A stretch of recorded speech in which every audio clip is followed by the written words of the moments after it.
Hi, my name is Isela Perez and I'm a student at University of Houston downtown. And today I'm going to read The Lorax by Dr. Seuss. And I chose this book because I believe this is a good Earth Day lesson for fifth graders since it talks about pollution in our environment in a kid-friendly way. So this is The Lorax by Dr. Seuss.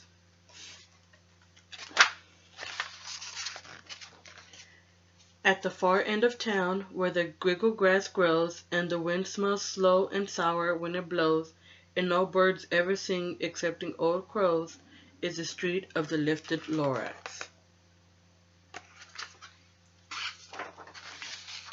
And deep in the griggle grass, some people say, if you look deep enough, you can still see today, where the Lorax once stood, just as long as it could, before somebody lifted the Lorax away.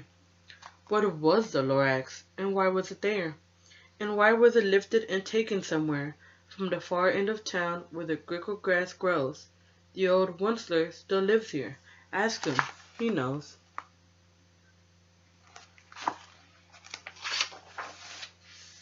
You won't see the Onceler, don't knock at his door. He stays in his lurkum on top of his store. He lurks in his lurkum, cold under the roof, where he makes his own clothes out of muffled moof.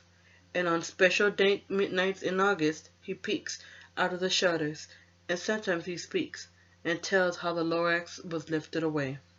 He'll tell you, perhaps, if you're willing to pay.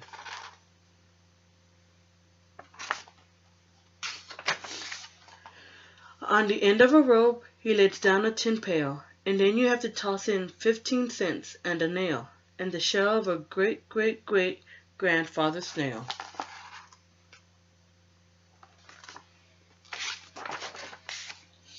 Then he pulls up the pail, makes a most careful count to see if you've paid him the proper amount.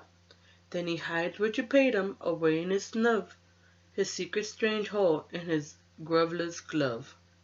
Then he grunts, I'll call you by whisper phone, for the secrets I tell are for your ears alone.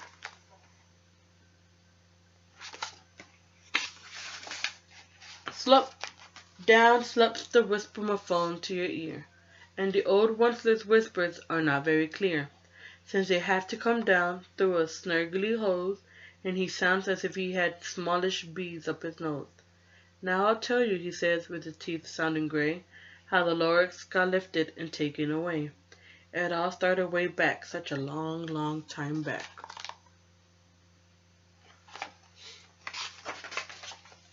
Way back in the days when the grass was still green, and the pond was still wet, and the clouds were still clean, and the song of the snowy swans rang out in space. One morning I came to this glorious place, and I first saw the trees, the truthful trees, the bright-colored tufts of the truthful trees, mile after mile in the fresh morning breeze.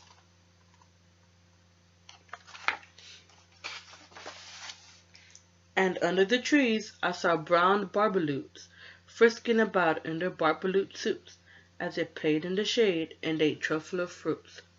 From the rippleless pond came the comfortable sound of the humming fish humming while splashing around.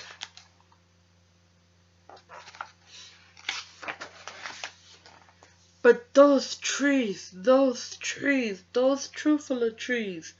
All my life I'd been searching for trees such as these. The touch of the tufts was much softer than silk, and they had the sweet smell of fresh butterfly milk. I felt a great leaping of joy in my heart. I knew just what I'd do. I unloaded my cart.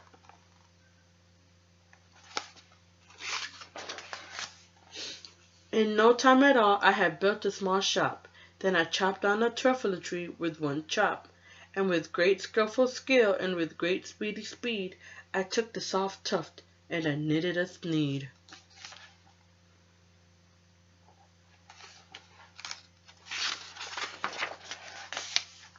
The instant I'd finished, I heard a skazump. I looked. I saw something pop out of the stump. Off the tree I chopped down, it was sort of a man. Describe him?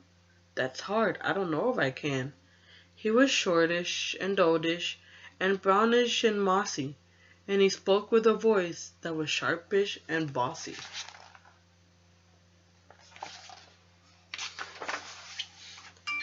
Mister, he said with a sawdusty sneeze, I'm the Lorax. I speak for the trees. I speak for the trees have no tongues, and I'm asking you, sir, at the top of my lungs. He was very upset as he shouted and puffed. What's that thing you've made out of my truffula tuft?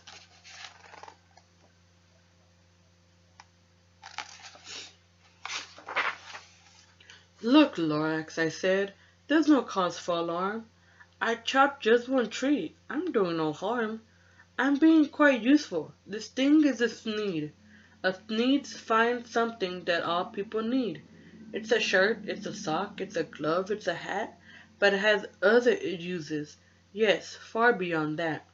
You can use it for carpets, for pillows, for sheets, or curtains or covers for bicycle seats. The Lorax said, Sir, you are crazy with greed. There is no one on earth who would buy that fourth need.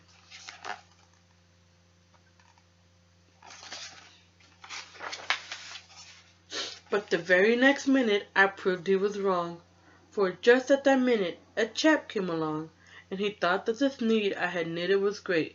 He happily bought it for $3.98. I laughed at the Lorax. You poor stupid guy. You never can tell what some people will buy.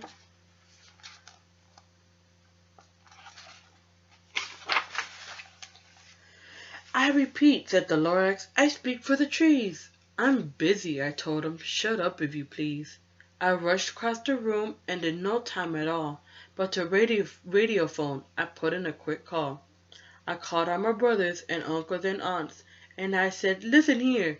Here's a wonderful chance for the whole Onceler family to get mighty rich. Get over here fast. Take the road to North Niche. Turn left at Weehawken, sharp right at South Stitch.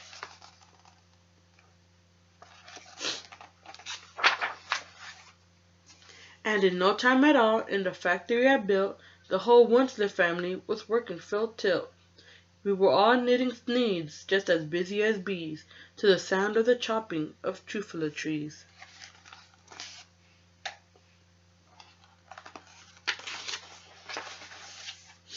Then, oh, baby, oh, how my business did grow. Now chopping one tree at a time was too slow. So I quickly invented my super axe hacker, which whacked off 4 truffula trees at one smacker. We were making sneeds 4 times as fast as before, and that Lorax, he didn't show up anymore.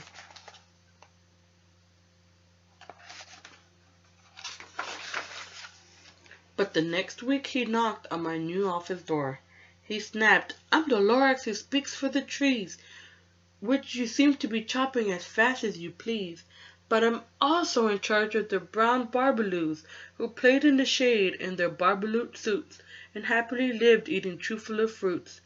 Now, thanks to your hacking my trees to the ground, there's not enough truffula fruit to go around, and my poor barbaloots are all getting the crummies because they have gas and no food in their tummies.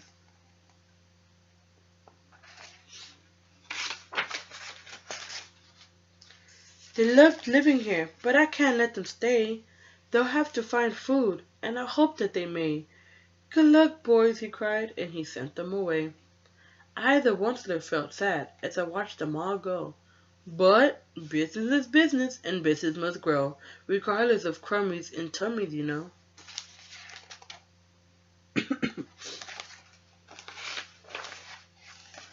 I meant no harm. I mostly truly did not. But I had to grow bigger, so bigger I got. I biggered my factory, I biggered my roads, I biggered my wagons, I biggered the loads of the sneeds I shipped out. I was shipping them forth to the south, to the east, to the west, to the north. I went right on biggering, selling more sneeds, and I biggered my money, which everyone needs.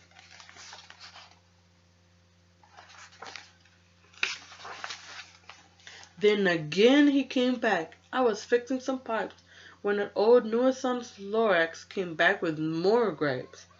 I am the Lorax, he coughed and he whiffed.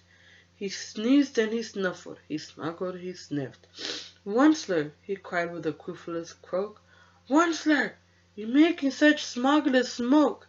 My poor swoomy swans, why they can't sing a note. No one can sing who has smog in his throat.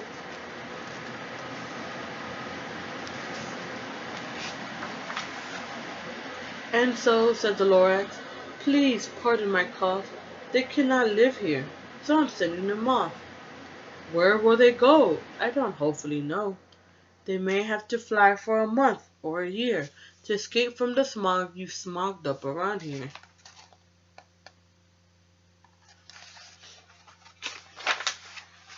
What's more, snapped the Lorax, his dander was up. Let me say a few words about Gluppity Glup. Your machinery chugs on day and night without stop, making Gluppity Glup. Also Sloppity Slop. And what do you do with this leftover goo? I'll show you, you dirty old once-a man you.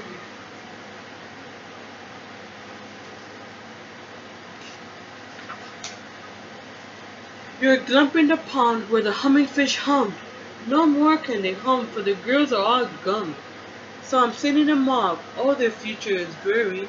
They'll walk on their fence and get woefully weary in search of some water that isn't so smeary.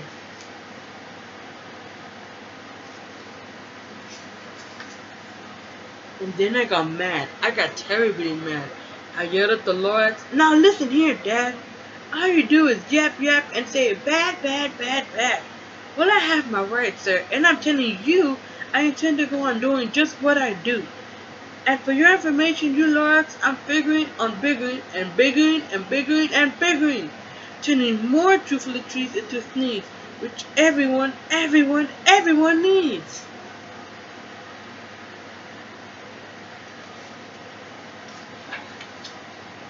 And at that very moment, we heard a loud whack.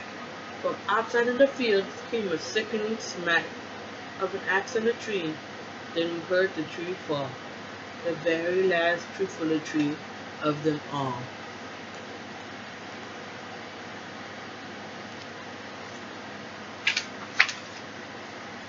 No more trees, no more needs, no more work to be done.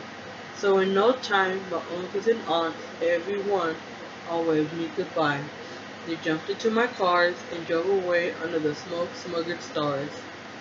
Now all that was left beneath the red-smelling sky was my big, empty factory, the Lorax and I.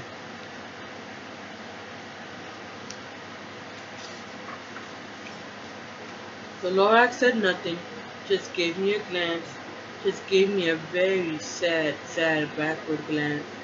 As he lifted himself up by the seat of his pants, I'll never forget the green look on his face when he hoisted himself and took leave of this place through a hole in the smog without leaving a trace.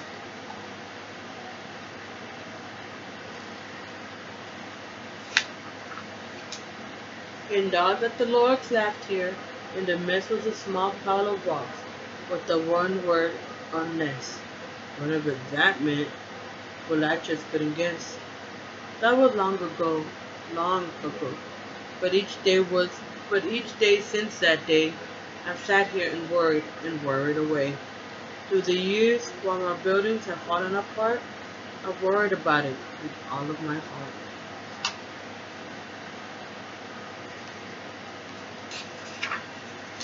But now, says the monster, now that you're here, the word of the Lorax seems perfectly clear. Unless someone like you cares a whole awful lot, nothing is going to get better. It's not.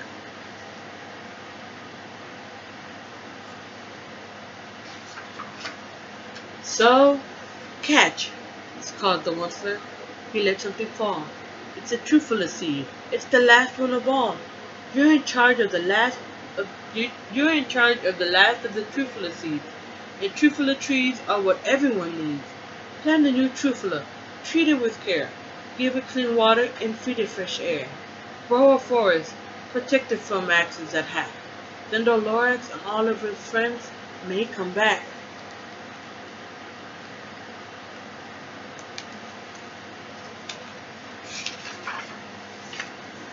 The end.